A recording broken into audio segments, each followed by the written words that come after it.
Hello everyone. Today I am going to continue our first geography lesson. The name of the lesson is distributional maps. As we earlier learned that the main aim of map is to show the location of a place and geographical distribution of variables. Nowadays, we all going through the phase of COVID-19 pandemic. For showing the patients of a different district, our state government also using a map because it is easy to analyze district-wise patients. So always watch such a maps on TV without fail. Okay, now let's turn to our main topic. Distribution maps. You have studied district, state, and country maps in the earlier classes in environmental studies and geography subjects. The main aim of map is to show the location of a place and distribution of variables. Some maps are prepared with special themes. You can see here the map of India. And such a maps are called thematic maps. Through such a maps, distribution of various variables in a region is shown. For example, distribution of temperature, rainfall, population, etc.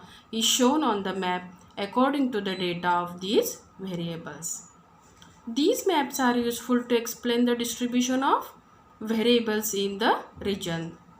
And such a map easily bring out the patterns of distributions. To draw distribution maps, we need statistical data. Distribution can be shown in the three following ways on a map. First is dot method, second is choropleth method, and third one is isopleth method. Now, first method is dot method. In figure, the population distribution map of Amravati district is seen here. While preparing dot maps, data gathered through counting is used. The way a variable is distributed throughout the region, the dots are used to show its distribution on the map. For example, population of a region, the distribution of cattle, etc. To show distribution through dot method, the value of dot has to be determined. So what is the important of in the dot method? The value is important.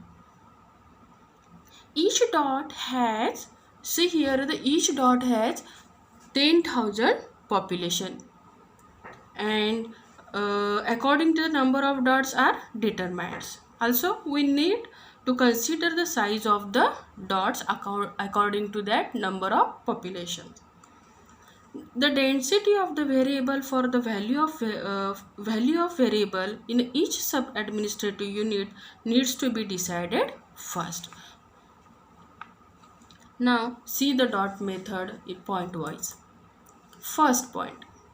Dots are used to show the geographical distribution of particular variable as per the way a variable is distributed throughout the region. To show geographical distribution by dot method, the lowest and the highest values of the given variable in a region are taken into the consideration. The value of dots is determined by taking into consideration the size of the dot, the density of the variable, and the scale of a map. Second method, choropleth method.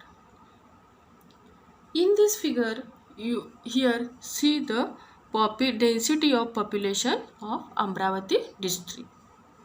You can see here using the colorful talukas. In a talukas, and that is the in these maps the data regarding various geographical variables is shown by shades or colors or tints of various colors. While making such a maps, the data used for different variables is obtained through the various process such as a measurements or a surveying, etc. In this method, only one value is given to one only one value is given to the one sub-administrative unit in a region. The smallest, see here, the smallest variable is taken first. The smallest and the largest value also decided. Here the smallest value is 100 and the largest value is 400. Value of the given data is considered first. And after that 5 to 7 classes are made. Here you can see here are 5 classes, 1 2 3 4 5 6 classes are made. Each class is assigned to tint of the same color or a black and white pattern. Here you can see the pattern of black and white also. Each class is assigned a tint of the same color or a black and white pattern. The shades or the patterns become darker with the increasing value. When the value is increased, the colors of or shades become a darker.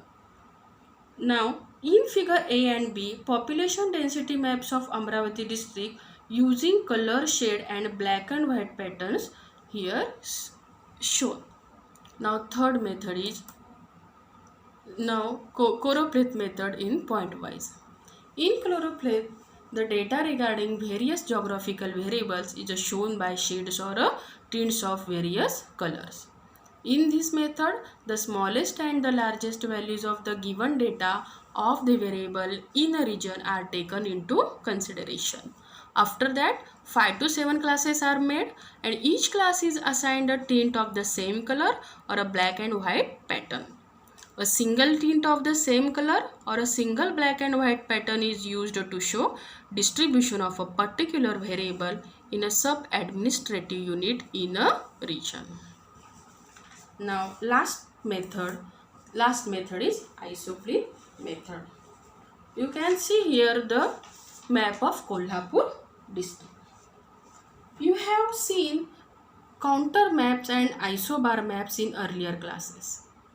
In these maps, the distribution was shown with the help of lines. In the isopleth, in that maps, the distribution was shown with the help of lines. When the distribution of variable is continuous, the isopleth method is the used to show its distribution.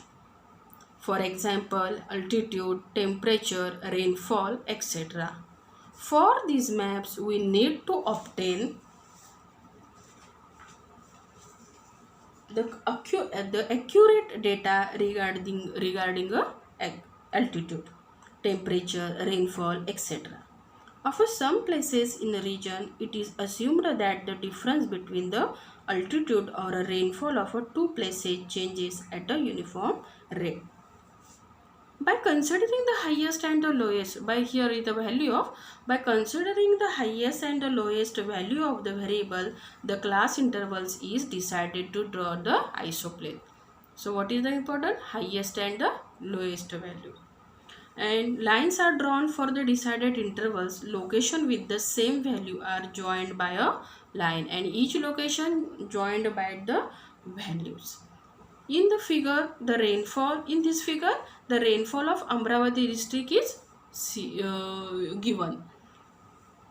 Now, by considering the highest and the lowest values of the variable, the class intervals is decided to draw the isopleth map, which in turn decide the difference between the lines. Lines are drawn for the decided intervals. Location with the same value are joined by a line. Now, let's see the isopleth method in point-wise. First point.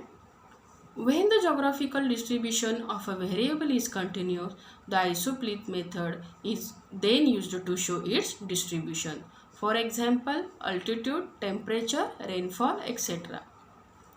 The highest and the lowest values of the given variable are taken into consideration and accordingly the class intervals are decided and then isolines are drawn for a decided intervals. Third point, the isopleth maps give us an idea of the natural trend of the distribution of a given variable. So, we learned today these three methods of distributional maps. I hope you enjoy this audio video session. We will meet after a next period. Till now, stay healthy and be safe. Bye.